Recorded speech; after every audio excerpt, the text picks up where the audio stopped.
Understanding, let's call it a day, a simple guide. Hello, everyone. Today, we're diving into a very common English phrase, let's call it a day.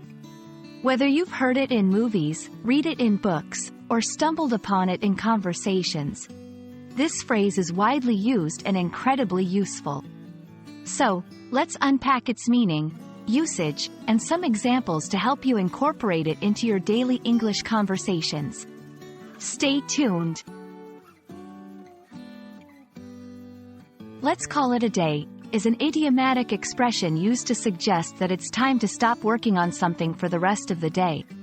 It implies that enough work has been done and it's time to rest or move on to other activities. This phrase can be applied to various contexts, not just professional work, including studying, cleaning, or any task requiring effort and time. While the exact origin of "let's call it a day" is not clear, it's believed to have emerged from workplaces where there was a need to signify the end of the workday. It symbolizes the transition from work to relaxation or personal time. Understanding its background can help learners grasp why it's used so frequently and in various situations. To help you understand how to use "let's call it a day," let's look at some examples. After a long meeting, we've covered all the agenda items. Let's call it a day. While studying with a friend, we've been studying for hours. Let's call it a day and continue tomorrow. During a group project, we've made great progress today. Let's call it a day and meet up again next week.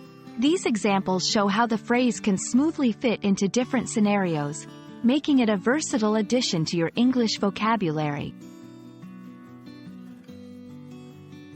Interestingly, there are variations of the phrase that carry a similar meaning. "Let's wrap it up," or "that's a wrap," are also used to indicate the end of a task or activity. Knowing these can enrich your understanding and allow you to recognize or use alternative expressions in conversations. And that's a wrap on "Let's Call It a Day." We hope this video has shed light on this popular English phrase, making it easier for you to understand and use it in your daily conversations. Remember, learning idiomatic expressions is a fantastic way to sound more like a native speaker and enrich your language skills. Thanks for watching, and we hope to see you in our next video.